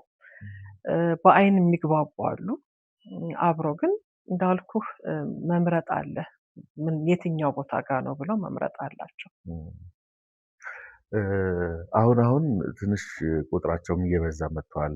በፊት ኦቲዝም ሲባል ዳውን ሲንድሮም ሲባል አልፎ አልፎ የሚከሰት ክስተት እንደሆነ ነው የምናውቀው። ምናልባት የህዝብ ቁጥርም እየጨመረ ስለሆነ በዛው ልክ መጠኑ በፐርሰንት ሊጨምር ይችላል። ግን የተለየ እናንተ ጋር የቀረበ መረጃ ይኖር ይሆን? ምናልባት ከአመጋገብ ጋር እንደዚህ የተገናኘ ወይም ከአኗኗራችን ጋር በተገናኘ እንደዚህ አይነት ልጆች እንዲፈጠሩ እንዲወለዱ የሚያደርግ የተወሰነ የሆነ ነገር ይኖር ይሆን? አሁን ላይ መንስኤው ምንም አልታወቀም፣ እስካሁን ድረስ አልታወቀም። የዛሬ 25 ዓመት የነበረው አይነት ነው አሁንም ያለው ይላሉ። በምግብ ሊሉ ይችላሉ፣ ወይ ደግሞ እነዚህ ልጆች ሲወለዱ ሌላ ባህሪያቶች ወይም ሴት ልጅ ወይ ጠጥተሻል አይደል፣ ብዙ ነገሮች ሊኖሩ ይችላሉ። ግን እሱ አሁንም አልታወቀም በሳይንስ ላይ ያለው ላይ። እንዳልከው ግን ህዝቡ ቁጥር ስለጨመረ ጨምሯል። በፊት ላይ በእኛ ጊዜ ላይ ከ200 እና ከ300 ልጅ አንድ ለው ይገኛል የሚባል የነበረው ኦቲዝም አሁን ግን ከ37 ልጅ ላይ ሆነ። ከ37 አንድ ሰው እንደ ሀገር እንደ ዓለም ያን ያህል ቁጥር መጥቷል። የዛሬ 25 ዓመት ከ200 300 ልጆች አንድ ልጅ የሚባል የነበረ አሁን ግን በደንብ ነው ቁጥሩ ይመጣል። ለዚህም ነው በተለይ አሁን የሚወልዱ ወጣቶች ላይ በተለይ ሐሙስ እኛ ጋር ብትመጣ በጣም ብዙ ቁጥር ነው ያለው። ስልክ በጣም ብዙ ነው ያለው። እንደገና ደግሞ ሳያውቁትም የቀሩ ሴንተር መኖር አለመኖር ወይ ደግሞ ይናገራል ብለው 7 ዓመት 6 ዓመት የሚጠብቁ ሆነው እየጠበቁ ብዙ አሉ። እርግጥ ነው ያኔም ያው ህዝብ ቆጠራው እንዳለ ሆኖ ስለማይታወቅም ነው። በየቤቱ ቤት ውስጥ ቁጭ ብሎ ተዘግቶበት ያደገ የሸመገለ የሞተ ሰው ይኖራል። ትውልድ አሁን አይመጣም አይደል? ከቀደምም ጀምሮ ይሆናል። አሁኑ ግን እንዳልከው ቁጥሩ በጣም እየጨመረ በጣም አሳሳቢ ነው። በየቤቱ እያንኳኳ ነው ያለው። መነሻውና መድረሻው ግን አልታወቀም። ያው ሰዎች የሰሩት ለውጥ ግን አለ። ለውጡ መንስኤው ነገር አልታወቀም አሁን። ምንም አልታወቀም። ሳይንሱም አላወቀም። አንዳንዶች በእርግዝና ወቅት የሚወሰዱ መድኃኒቶች እነሱን መውሰድ ያስፈልጋል። እንደዚህ እንደ ፕሪናታል ምናምን የመሳሰሉትን ማለት ነው። በሕክምና ሂደትም እነዚህ በምርመራ ሙሉ ጤንነታቸው ተረጋግጦ ሳይወለዱ ሲቀር ወይም ለማርገዝ ቅድመ ዝግጅት ሳያደርጉ የሚወልዱ ሰዎችም እንደዚህ አይነት ነገር ያጋጥማቸዋል የሚባል እንግዲህ ተባራሪ መረጃዎችን እንሰማለን። ምክንያቶች ናቸው። ብዙ ጊዜ ምክንያቶቹን እንሰማለን። አዎ እንዳልከው ነው። መድኃኒት ይወስዳሉ ወይ ቀድሞ ሌላ ነገር ያደረጉ አሉ ወይ ውርጃ ላይ ነበረ። በጣም ብዙ ምክንያቶች አሉ። ግን ይህ ነው ተብሎ እስካሁን ድረስ ምንም ነገር የለም። ማንም ሳልቀም አሁን በቅርብ በክትባት እያሉ ነበረ። እሱም እንግዲህ እንደ እንትን ነው ምክንያት ነው እንጂ አይታወቅም። የዳውን ሲንድሮም የሆሞሮዞን የሚባል ነገር አለ፣ ይታወቃል። በግንኙነት ጊዜ ላይ ሲወለድ የሚመጡ ነገሮች ስለሆነ ይታወቃል እዛ ላይ። እዚህ ላይ ግን ምንም አይነት ምክንያት ምንም መላምት ነው ያለው እንጂ እስካሁን ድረስ አልሰማንም። አዎ በክትባት መልክም ሲሉ ነበር ይሰጣል የሚለው እሱን እኔ እንደውም ጤና ሚኒስቴር ያሉት ሲኒየር ዶክተሮች ጋር ሁሉ ደውዬ አጣርቻለሁኝ። በጣም የተሳሳተ መረጃ ምንጩ ራሱ ያልታወቀ መረጃ መሆኑን ነግረውኛል። ምክንያቱም ልጅ ስላለች እሷን ለማስከተብ እንደዚህ አይነት መረጃ ደርሶኝ በጣም አጣርቼ ነው ያስከተብኩትና አንዳንድ የተሳሳቱ መረጃዎች አሁን አንዳንድ ሰዎች ከሴጣን ጋር የሚያገናኙታል፣ ክፍት ነው ይላሉ። እንደዚህ ብዙ የሚባሉ ነገሮች አሉ። ይሄ ሁሉ ግን የተሳሳተ ነው አይደለ? አፈጣጠር ላይ የሚከሰት ክስተት ብለን ነው ማለፍ የምንችለው ብዬ አስባለሁ። ምንም ምክንያት የለም። ከልጆቹ ጋር የተገናኘ እንደዚህ ማትረሺው ያጋጠመሽ ገጠመኝ የለም? መደብደብ አለ። ደብድበውሽ ያውቃሉ? አዎ መደብደብ አለ። ጥሩ አይነት አመታቶች ናቸው ያሉት። ካደጉ በኋላ ደግሞ ትንሽ ሕፃንም ሆነው በቃ እንትን የሚያደርጉት ነገር ካደጉ ደግሞ ትንሽ ያደጉት ያው እናወራለን ብዬ ነው እንጂ ትንሽ ከበድ ይላል። ሕፃናቶቹ ላይ ግን እንትን አለው። ሌላው ግን በጣም ገጠመኝ ያለኝ ምንድን ነው፣ አንድ ልጅ ነበረን። ያው በራሱ መንገድ ነው የሚሄደው፣ በራሱ ሁኔታ ነው የሚሄደው እና ከአንድ ባንክ እኛ ጋር መጡ ሊጎበኙን ምናምን እና ያው ዶላር እንድናስገባ ወይ ደግሞ አላደግ ገንዘብ እንድናስገባ ነው ድርጅት ስለሆነ የመጡት እና ጎብኝተው አስጎበኘናቸው። ያው ስትመጣና ስታየው አንድ አይደለም። ጎብኝተው ተመለሱ እና ከክፍል እንዴት እንደመጣ አላውቅም። ከገምተ ቢሮ ጋር ቁጭ እንዳሉ ሮጦ መጥቶ ማለት ነው ከረባታቸው ከረባታቸው በቃ ስሙን እየጠራን ተው ተው ተው እያልን ስንል ቁጭ ብሎ አልናቸው። አይ ልጠይቅ የመጣሁትን ትቼ አነቃቸው እና ድብድቡ አለ። የእውነት ኃይለኛ ለምንድን ነው ዱላ ምን እንደሆነ ስለማያውቁት እንደፈለጉ ነው የሚያደርጉ፣ እንደፈለገ ያደርጋሉ። አንዳንዶቹ ደግሞ ለምሳሌ አንድ ልጅ መጥቶ ይህን ቴሌቪዥን ሲሰብረው ምናምን ትላለህ አይደል? እዛኛ ጋር ግን እንደሱ አትልም። ለምን ሰበረው ምን ሆኖ ነው ብለህ ነው ስለሱ የምትጨነቀው እንጂ የሰበረበት ምክንያት ወይ ተናዷል ወይ ምግብ ጠዋት አወሳሰዱ ምንድን ነው ወይ መድኃኒቱ ነው ምናምን ብለህ ነው እንጂ ይህንን ሰበረብኝ ብለህ ቁጣ ምናምን የለም። እንዴት አድርገህ ትቆጣቸው? በቃ ሰብሮ ሄዷል። ሲመቱህ እኮ አይንህን ይመቱሃል። አይኔ ነው የመታኸኝ ብለህ የምትለው ነገር የለም። እኔ እርጉዝ ሆኜ ነበር አንድ ጊዜ እና እርጉዝ ሆኜ ሆዴን የመታችኝ አመታት እና እንዲሁ ነው እዚህ ያልኩትና በቃ እና ዱላቸው ደስ ይላል። እንግዲህ ያው ስንኖር ያው ተፈጥሮ ነው። ተፈጥሮ የሰጠችንን ደግሞ የተለያዩ አይነት ልጆች የተለያዩ አይነት አኗኗሮችን ተቀብለን እንግዲህ እዚህ ዓለም ስንቆይ ለእነሱ ምቹ ሁኔታ መፍጠር ነው አይደል ያለብን። የምንቀይረውን ያክል ብቻ ነው መቀየር የምንችለው። ከአቅም በላይ የሆኑ ነገሮችን ምንም ማድረግ አይቻልም። ግን እስካሉ ድረስ እነዚህ ልጆች ተስማምቷቸው ደስ ብሏቸው ምቾታቸው ተጠብቆ እንዲኖሩ የሚያስችልበት መንገድ ነው እናንተ ድርጅት የሚፈጥረው ብዬ አምናለሁ። ከዛ ውጪ ሌላ ዓላማ ካለው ልትነግሪኝ ትችያለሽ? አንደኛ መጀመሪያው እንዳልከው ከቤት ውስጥ ማስወጣት ነው። አዎ። ማንም ሰው መቼም ሰው ሁሉ እኩል ነው። ሰው ሁሉ ቤት ውስጥ መሆን የለበትም። ከቤት ውስጥ ደግሞ ማስወጣት ማለት ተዘግቶባቸው የሚኖሩ ተዘግቶባቸው ልጆች ተቆልፎባቸው ቤት ውስጥ ሆነው እንግዲህ አሁን እንደ ከተማ እንደ አዲስ አበባ ትልቅ ለውጥ አለ። ያው ለውጦችን እያየን ስለሆነ ማዕከላቶችም ትንሽ አሉ። ግን ወደ ክልል ስትሄድ ገና ነው። ከአልጋ ጋር ከግንድ ጋር አሁንም ባለንበት ዘመን ላይ አለ። ከዛፍ ከአዝራ ልብስ የምታጥብ እናት አለች። ክልል ላይ በምንሄድበት ላይ እሱን ሁሉ አግኝተናል፣ እኛ አይተናል። ከጨርቋ ጋር አስራ የምትዞር እናት አለች። እነዚህ ልጆች ከቤት ይውጡ ነው ዋናው። ትምህርት ለሁሉም ነው፣ ጤና ለሁሉም ነው፣ ስራ ለሁሉም ነው እና እነዚህ ልጆች ከቤት ይውጡ ነው። ከቤት ከወጡ በኋላ እንዴት እናርጋቸው ነው። እርግጥ ነው ሲመሰረት ያን ጊዜ እኛ ጋር ዘሚ ስትመሰረተው 4 ልጅ በነበረ ሰዓት ላይ ውጡ ነበር የነበረው።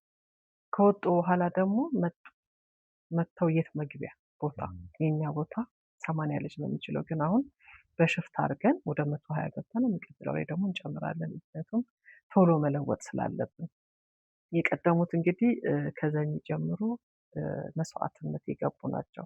ምክንያቱም ለመለወጥ ዋናው ከቤት ይውጡ ተብሎ ለመለወጥ ነው እንጂ ወደ ሕክምና ላይም ገና ነበር። አሁን መጽሐፍ የተጻፈ ነው በኦቲዝም ላይ አይደል? እናትም ወጥታ እየጻፈች ነው፣ ዶክተሮችም እየጻፉ ያ ሁሉን በእነዚህ ልጆች ነው፣ በእነዚህ ወላጅ ነው። ሪሰርች ዩኒቨርሲቲዎች እየመጡ እኛ ጋር በጣም ብዙ ዩኒቨርሲቲዎች ሪሰርች እየሰሩ ነው። በዛ አሁን ትልቅ ለውጥ አለው። ግን ከተማ ላይ ነው። እሱ ላይም እንደው አደራ በደንብ በክልል ላይ መስራት አለብን። የት ክልል ላይ ተደራሽ ነው? አሁን እኛ መቀሌ፣ ወላይታ ሶዶ፣ ቡታጅራ፣ ደብረ ብርሃን፣ ድሬዳዋ እና አሰላ ላይ እየሰራን ያለን። ይሄንን እኛ መክፈት አይደለም፣ እነሱ እዛ ቦታ ላይ ያላቸው ልጆች ወደዚህ ከሚመጡ እዛው ማገዝ፣ እዛው ሴንተር ከፍተው ለምሳሌ አሁን ጥሩ የሆነው ክልል ላይ ያሉ ሰዎች ቦታ እየሰጧቸው ነው እንደዚህ ለሚነሳሱ ሰዎች እና እዛው ሴንተር ከፍተው ራሳቸውን እንዲችሉ እኛ ለ42 እናቶች ራሳቸውን የሚችሉበት በየክልሉ ለምሳሌ መቀሌ ላይ 6 እናቶችን አድርገን መንግስት ለመስሪያ ቦታ ሲሰጣቸው እኛ ፕሮፖዛል ወይም ደግሞ ሌላ ገንዘብ ካገኘንበት ድርጅት ሂዳው ይባላል። ከዛ ለነሱ ገንዘብ እንሰጣቸዋለን። አሁን በቅርብ ወፍጮ ቤት እየተከሉ ወፍጮ ይዘው ስራቸውን እየሰሩ ልጆቻቸውን እንዲያሳድጉ ልጆቻቸውን ወደ ትምህርት ቤት እንዲያልን በየክልሉ እየሄድን ያለ ነው ማለት ነው።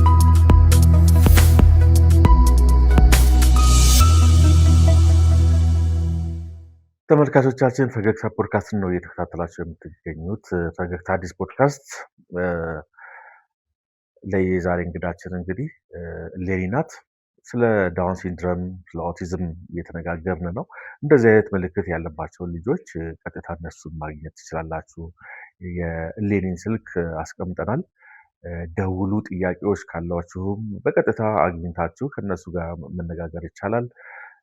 ወደ ሴንተር መምጣት ካለባችሁም ሌሎችም ጉዳዮችን እንግዲህ አዳዲስ ምልክቶችን የምታዩ ምልክቶቹ ትክክል ናቸው ወይ፣ ወደ ዳውን ሲንድረም ያመራል ወይ፣ ወደ ኦቲዝም የኦቲዝም ምልክት ናቸው ወይ የሚሉትን ነገሮች ከነሱ ጋር በመነጋገር በጊዜ ወደ ሴንተር በመምጣት ለውጥ ማምጣት ይቻላል። ከነሱ ጋር ተነጋገሩ ነው የምንለው። በእኛ በኩል ያለን መልእክት ይሄ ነው።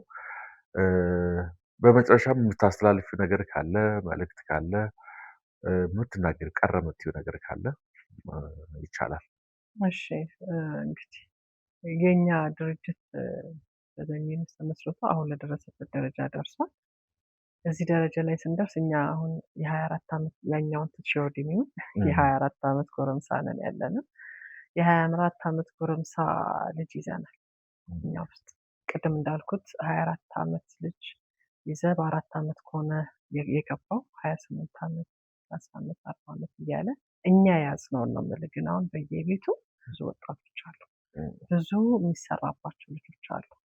እነዚህ ሰዎች የቀደሙት እንግዲህ ሁልጊዜም ዘሚም እንዳለችው ይቅርታ እየተባለ ነው ያለው። አሁን ግን ይቅርታ የምንልበት ጊዜ አይደለም። እነዚህ ሰዎች መብት አላቸው። እንደ መብት ሁሉም ሰው እንደ መንግስት ሁሉም ሰው ለምሳሌ ትምህርት ለሁሉም ከሆነ ሁሉም ሰው ትምህርት ቤት መግባት አለበት። እኛና መሰል ድርጅቶች አለን፣ እናስችልላቸዋለን። ለምሳሌ እኔ ልጄን ስወልድ በ4 ዓመቷ ቀጥታ ትምህርት ቤት ነው የላኳት። ትምህርት ቤት ስትሄድ ዴይኬር ኬጂ እያለች ነው ያለፈችው። እነዚህ ልጆች ግን በ4 ዓመት ሊገቡ ላይችሉ ይችላሉ። ምክንያቱም ገና አይኮንታክቱም ገና ነው፣ ወላጅ ማመኑ ገና ነው። ስለዚህ እሱን ስራ እኛ እንሰራለን። ይሄ ለዚህ እንግዲህ መክሊት ከሆነ እንትሰራው የምታደርገው ነገር እሱን ከሰራን በኋላ ግን ወደ ትምህርት ቤት ሲሄዱ ትምህርት ቤቶች እንዲቀበሏቸው የምናያቸው ችግሮች አሉ። ለምሳሌ እኛ በቅርቡ 9 ልጆች አስመርቀናል። የቀደሙ ብዙ እንዳሉ ሆነው ግን አሁን ወደ ትምህርት ቤት ሊሄዱ ሲሉ ለልጆቻቸው ኬርጊቨር እየተባለ ነው። ኬርጊቨር ከተቀጠረ እንዴት ነው እነዚህ ልጆች ሊማሩ የሚችሉ? አስተማሪው የሚያስተምረው ኬርጊቨሯን ነው ማለት ነው። ልጇን የምታስተምረው ኬርጊቨሯ ናት። ምንድን ነው ጥቅሙ እዚህ ላይ? አስተማሪው ቆሞ እያስተማረኝ ልጄ ላይ ላሳልፍ ከሆነ ወይ ደግሞ ወላጅ እዛ እንዲሁ እየተደረገ ነው ያለው። ይሄ ልክ ያልሆነ ስራ ነው። እንደ ትምህርት ቢሮ እንደ ትምህርት ሚኒስቴርም ለኬርጊቨር የምትከፍለው ብር ብዙ ነው። የትምህርት ቤቱ ደግሞ የምትከፍለው ገንዘብ ብዙ ኬት ያመጡታል። እንደገና ደግሞ ልጆቻቸው አሉ። ልጄ ሊያመሰግነኝ ወይም ደግሞ ሊያገለግለኝ ብለው አይደለም የሚያስቡት ልጆቻቸው። የእውነት እነሱ ጋር መስራት እንደውም በቅርብ አንድ አባት እንዳሉን መጥተው እኛ ጋር ስራ ስትሰራ ልትመሰገን ነው አይደል? ምስጋና። የእኛ ልጆች ግን ምስጋና አያውቁም። ትመሰገን አይደለም፣ በቃ ትክክለኛ ስራ ነው። እነዚህ ልጆች ግን ለመለወጥ ትምህርት ሚኒስቴር ትምህርት ቢሮ በደንብ መስራት አለበት። ኬርጊቨር ተቀጥሮ ከሆነ ለውጥ የለውም። ያ እዛ የተቀጠረው ሰው ላይ እንግዲህ መደረግ ያለበትን ነገር እዚህ ጋር ሁሉም ሰው እንዲገነዘብ እንፈልጋለን። እናቶች አያልቅሱ። እናቶች በጣም ነው የሚያለቅሱት። የእናት እንባ በጣም ከባድ ነው። ሂዶ ብለህ ሸኝተህ ተመልሰው ሲመጡ ልክ አይደለም። ስለዚህ እነዚህ ልጆች በደንብ አያምኑም። የልጃቸውን ባህሪ ስለሚያውቁ በጣም ስጋት አለባቸው። ያስቸግራቸው ይሆን የሆነ ነገር የሆነብኝ ይሆን የሚል እንደገና ለግማሽ ቀን ነው። እኛ አቅሙ ኖሮን እስከ 12 ሰዓት ብናስተምር ደስ ይለን ነበር በሽፍት አድርገን። እውነቴን ነው። እነዚህ ልጆች መለወጥ ስራ ከሆነ ስራ ነው። ሰው ያለ ሙያው አይገባም ማለት ሙያ ስራችን ነው። እነዛ ልጆች ግን ለምሳሌ ጠዋት ገብቶ 6 ሰዓት ውሰጂ ልጆቻችንን ለማስነሳት ብዙ ሰዓት ይፈጅባል። እኛ ጋር ከ1 ተኩል ጀምሮ እንዲመጡ እናደርጋለን። ግን 3 ሰዓት 3 ተኩልም ይመጣሉ። ለምን? ሲነሱ የሚያዩት ነገር ሲነሱ የሚሆኑትን ነገር በጣም በትዕግስት ነው የምታሳልፍላቸው። ከገቡ በኋላ ደግሞ የምታስተምርላቸው ለምሳሌ የ45 ደቂቃ እና የ1 ሰዓት ደቂቃ ኦቲዝም ጋር የሚኖር ልጅን ላሰልጥን ብትል አትችልም። ሲመጣ ሲረጋጋ እኔን እስከሚያውቀኝ እሷ እንዴት ናት እስከሚል በራሱ ስሜት እስከሚያስገባኝ 45 ደቂቃ አልቅ። ስለዚህ ሰዓት መጨመርና መስራት ያስፈልጋል ማለት ነው። ስለዚህ የእኛ ልጆች ላይ እንደ እድሜያችን አይደለም ሰው ግንዛቤ ላይ ያለው። የ25 ዓመት ላይ ነኝ ብለህ ስትል ሰው ላይ ግንዛቤ በጣም ገና ነው። ስለዚህ ይህን ነገር ላይ በደንብ ሁሉም ሰው ያገባኛል ብሎ እንዲሰራበት እንደው አደራ እንላለን። እንስራ፣ ይስጡን፣ ያስቸግሯቸውን ወይ ደግሞ እኛ ጋርም ሌላም ማዕከል ጋር ሄደው ልምድ ይውሰዱ። ከዛ በኋላ ልጆቻችን ላይ ለውጥ ያጡ። ትልቅ ለውጥ ነው የሚያመጡ። እንዳልኩ ዳንኤል ዩኒቨርሲቲ ገብቶ በገዛ ለውጥ ሰዓሊዋ፣ ሙዚቀኛዋ የተለያዩ ስራዎችን መስራት ይችላሉ ማለት ነው። ከጤና አኳያም ጤና ላይ ለምሳሌ ለሕክምና ሲሄዱ እንዳልኩ ባህሪው ልዩ ነው። ስለዚህ ቅድሚያ የመስጠት ግድ ሽማግሌና አሮጊትን ብቻ ሳይሆን እንግዲህ ሁሉም ይሰጠዋል ቅድሚያ። ግን የኛ ልጆች ድንገት መጥቶ የዶክተሩን የሚያደርግ ዞር በል ሊል ይችላል። ስለዚህ እዛ ላይም ቅድሚያ የመስጠት እኛ ከጤና ሚኒስቴር ጋር ጥሩ እየሰራን ነው፣ ግን ይቀራል። አሁንም ጤና ጣቢያ የሚሄዱ ሕክምና ቦታ ላይ የሚሄዱ ወረፋ መጠበቅን ባይኖርባቸው ቶሎ ይሰለቻሉ፣ ይደክማቸዋል። ስለዚህ ቶሎ ለዛም ብለው እንኳን ወላጆች ወደ ሕክምና አይወስዱ ሕክምና ላይ ሊወስዷቸው አይችሉም። በቃ ጥርስ አንደኛ መታመማቸው ልጆች አያውቁም አይደል? ሲያለቅሱ የኦቲዝም ባህሪ ነው ብለው ነው የሚል። ጥርስ አለ፣ አይን አለ፣ ሆድ ውስጥ መታመም አለ። ይህ ሁሉ ሕክምና ላይም ትልቅ ስራ ላይ። ሌላው እንግዲህ ተናገሪ ብለኸኛል። ስራ ላይ ሁሉም ስራ መስራት አለባቸው። ልጆቻችን ይችላሉ። ለምሳሌ ሱፐርማርኬት ላይ ቢቀጠሩ የኛ ልጆች የመደርደር አንደኛ እነሱ ናቸው። እሱን ነው እንደውም ከወጡ በኋላ ምን ምን ስራዎች ላይ ሊሰማሩ ይችላሉ? ምን አገልግሎቶችን እንደ መደበኛ ሰው የሚሰሯቸው ስራዎች ካሉ ይሰራሉ። ስራ ይሰራሉ። ለምሳሌ እንዳልኩ አሁን መደርደር ላይ ዕቃ ብታስተምራቸው ያው የእኛ እንትን ጆዬ ነው ምልክታችን የነበረው አይደል? በፊት ላይ ምንድነው የምታደርግ የነበረው? ሱፐርማርኬት ትልከዋለች። አብረው ይሄዳሉ። ከዛ እቃ እንዲያመጣ ታደርጋለች ከሰው። ከዛ ደግሞ መልሰህ ደርድር። ይሄ ሲል ትምህርት ነው። ስለዚህ ይደረድራሉ፣ ይሰራሉ። ጋርመንት ላይ በደንብ ይሰራሉ። እንደገና እኛ ጋርም አሁን ለገቢ ማስገኛ ተብሎ እየተሰራ ያለ እቃዎች አሉ።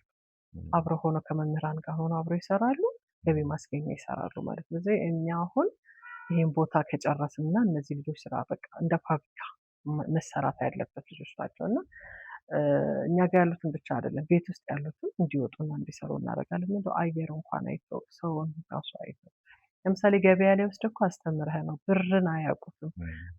ካፌ ስትሄድ ምናልባት ከአንተ ሊቀሙ ይችላሉ የያዝከውን ነገር። ስለዚህ እሱን ራሱ አስተምረን ወስደን ገበያ ወስደን ሱፐር ማርኬት ወስደን ሁሉ ውስጥ ገብተን እሱን ከቻሉ በኋላ ወደ ስራ ማካተት። ለዚህ ስራ ለሁሉም ልጆቻችንን እንዲያካትቱ፣ ወጣቶቻችንን እንዲያካትቱ፣ ወላጅ ይራፍ። ደግሜ የምናገረው ወላጆች ይራፉ። ይሄ ሁሉ ስልጠና ግን ይችላሉ ማለት ነው። ይችላሉ፣ በደንብ ሰልጥነው ወደኋላ አይመለሱም።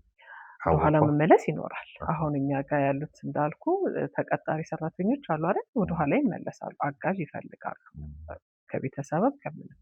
ያው ባህሪው ያለው ስራ እሱ ስለሆነ ወደፊት ግን ከሄዱ ወደፊት የሚያስቀጥላቸውን ነገር ማስቀጠል ነው እንጂ የኦቲዝም ጋር ባህሪው ሊኖር ይችላል። አልሰራም አይሉህም። ምናልባት 10 ከሰሩ ብቻ ሊሰሩ ይችላሉ በሚፈልጉት ነገር። አንዳንዴ ሰዎች ለመውለድ ሲያስቡ ወጣቶች ትዳር መስርተው እንደዚህ ወደ ጋብቻ ገብተው አሁን አንዳንድ ስጋት ያለው እንደው እንደዚህ አይነት ልጅ ወልድ ይሆን እንደዚህ የሚልና ስጋት አለ። እንደው እንደ ቅድመ ጥንቃቄ ማድረግ የሚቻል ነገር ይኖር ይሆን? እንዳልኩ ነው ቅድም ምንም መንስኤው ስለሌለ ምንም ዘር የለውም። እንግዲህ የራሱ አመጣጥ ነው። እንግዲህ እግዚአብሔር ቀድሞ የሚሉት የነበሩት ወላጆች አሁን መሀል ላይ ያው በፊት ላይ ሙትልኝ ነበር አይደል? ወይም ከሞትክ በኋላ እኔ ልለፍ ነው የሚለው። አሁን መሀል ላይ ደግሞ ያለው መስራታቸውን ሲያውቁ ለውጡን ሲያዩ ለካስ ለውጥ አለ። በልጆቻቸው መጠቀማቸውን እንደማንኛው እኔ እናቴን ስጠቅም እንደነበረው ልጅ እናቱን የጠቀም ያለበት ነገር አለ። ከዛ ውጭ ግን አሁን ደግሞ በቃ ስለምችል ነው የሚለው ሂደቶች አሉበት። ስለምችል ነው የሚሰጠኝ የሚለው ጥንቃቄው ስጋቱ አይኖር ነው። ያው አናውቀውም ምን ይስጠን መቼም መርጠን አንወልድም ወይ ተመርጠን አይሰጠንም። ስለዚህ እሱ የፈቀደውን ነው የምናደርገው። ስለዚህ በጥንቃቄ ማስቀረት የሚቻል ነገር አይደለም። እጅግ በጣም አድርጌ ያመሰግናለሁኝ። እንግዲህ ሌሎች ቀረ የምትያቸው ነገሮች የሉም? ቀረ የምለው እንግዲህ ህንፃው ላይ ነው። እሺ፣ ህንፃው ላይ እንግዲህ ቅድም መጀመሪያ ላይ ጠይቀኝ ነበር ለምንድን ነው የጠፋችሁት ያልከኝ። የጠፋ ነው ይህን ይዘን ለማምጣት ነው። ምክንያቱም አስጀምራ ዘሚ ብንቀር በዛው ልክ አይመጣም። ስለዚህ ይህን ግንባታም ክልል ላይ የሚሄድ በጣም ብዙ ስራዎች ሰርተናል በ5 ዓመት ውስጥ እና ይህን ግንባታ ደግሞ ኢትዮ ቴሌኮም አጭር ኮርስ ሰጥቶናል። 9616 ኦኬ የሚል በቀን 1 ብር በተለይ ከ4ኛ ፎቅ እስከ መጨረሻው ድረስ በዚህ በህዝብ ገንዘብ ነው የሰራነው። ስለዚህ ሰዎች እያዋጡልን በየሰው ፊት እየሄድን ሰዎችን በመጠየቅ ከፍተኛ ትግል ነበረ። እሱን ሁሉ በማለት ነው እና አሁን ስኬለተኑን ያቆምነው። ስንጠይቅ እንደ ልመና ሳያዩን ይሄ ሴንተር የሀገር ነው እኛ ሰራ ነው እንጂ ወይ ደግሞ ጠይቀን ሰራ ነው እንጂ እኛ ጋር የሚቀር ነገር የለውም። ስለዚህ ይሄንን ሴንተር ሁሉም ሰው እንደ መንግስት አሁን መንግስት በጣም ትልቅ ስራ እየሰራ ነው አይደለም? በተለይ የኮሪደር ቤቶች ፈረሳ በ3 ወር በ4 ወር እኛ እንግዲህ ዘሚ ካለፈች 5 ዓመት 6ኛ ፎቅ ደርሰናል ብለን በጣም ደስ ብሎናል። ያለው ከፍተኛ እንዳልኩ በማዋጣት ስለሚሰራ ስለዚህ ህዝቡ እንዲተባበርልን እንፈልጋለን። አሁን መግቢያ ያጡ ልጆች አሉ። ትምህርት ቤት መቀበል ካልተቻለ ቤት ውስጥ እነዚህ ልጆች ከሌሉ ምን ማድረግ እንችላለን? ስለዚህ ምርት ያለው ሁሉ ለምሳሌ ሴራሚክ ፊኒሽንግ ላይ ነን። ሴራሚክ ያለው ሰው ሴራሚክ መጥቶ ቢሰጠን፣ ጅብሰም ያለው ሰው ጅብሰም ቢሰጠን። የኛ ህልም ወይም ደግሞ ዘሚ ስትል የነበረው አንድን ነገር ሲገነቡ በስማቸው እንዲሆንላቸው ነው እና ይሄን ግንባታ ቦታ ጨርሰን ሁሉም ሰው ያለውን መንግስትም እንደ መንግስት አስገብቶ እርግጥ ነው ቦታውን ሰጥቶናል፣ ግን ይቀራል። ብቻህን አትችለው። ስለዚህ ብቻችንን ይሄንን ካደረስን እውን ካደረግነው ህዝቡ ደግሞ እንዲተባበርልን ከ1 ብር ጀምሮ የተለያዩ ስራዎች የተለያዩ እቃዎችን ቢያመጡልንና ጨርሰን የኛ ህልም 4 ፌዝ ነው ያለው ብለናል። እንደውም ይሄንን አድርገን የማደሪያ ቦታ አለ። ያ የማደሪያ ቦታው ሙሉ ለሙሉ ለማደሪያ ሳይሆን ምሳሌ ወላጅ ሰጥቶን ለ3 ወር ለ4 ወር አብሮን ሆኖ ከልጆቹ ጋር ለውጠን የምንሰጥበት ከክልል ሲመጡ ቦታ የለም፣ ሆቴል ላይ ማረፍ አይችሉም፣ ትምህርት ቤት የለም። ስለዚህ እሱን የምናደርግበት ቦታ እሱ ቀስ ብሎ ሊደርስ ይችላል። ግን ሪል ስቴት ያላቸው ሰዎች አምራቾች ለምሳሌ ሊፍቱ 8 ሚሊዮን ተጠይቀናል። አሁን ደግሞ ይጨምራል ብዬ አስባለሁ። እንደው እያዋጣን ራሱ ሁሉም ሰው እዚህ ላይ ያገባኛል ብሎ ቢሰራ ደስ ይለናል። ጥሪ እናቀርባለን። በልጆቻችን በታሰሩ ልጆች እንዲፈቱልን ስለምንፈልግ እንድታግዙን ብዬ እጠይቃለሁ። እናመሰግናለን። ውድ ፈገግታ አዲስ ፖድካስት ተከታታዮቻችን ከኒያ ፋውንዴሽን ዋና ስራ አስኪያጅ ከወይዘሮ እሌኒ ዳምጠው ጋር ያደረግነው ቆይታ እዚህ ላይ ያበቃል። ሌላ ጊዜ ደግሞ በሌላ እንግዳ እንገናኛለን። እስከዛው ደህና ሁኑ። ኢሮላክስ ህይወትን ቀለል የሚያደርጉ ዘመናዊ ኤሌክትሮኒክስ ምርቶችን በማስመጣት የሚታወቀው ማሃ ኤሌክትሮኒክስ የኢሮላክስ ምርቶችን ከቱርክ ሀገር በማስመጣት በመላው ኢትዮጵያ ያከፋፍላል። ኢሮላክስ ፍሪጅ፣ የልብስ ማጠቢያ፣ የውሃ ማጣሪያ፣ የኤሌክትሪክ ምድጃ፣ የዳቦ መጋገሪያና ሌሎችንም ከ2 ዓመት ዋስትና ጋር አቅርቦላችኋል። ቁጥር 1 ፒያሳ ካንትሪ ታወር፣ ቁጥር 2 ፒያሳ ካቴድራል ትምህርት ቤት አጠገብ፣ ቁጥር 3 መርካቶ አንዋር መስጊድ፣ ቁጥር 4 ፊጋ መብራት ወደ ጎሮ አቅጣጫ 100 ሜትር ላይ ያገኙናል። ኢሮላክስ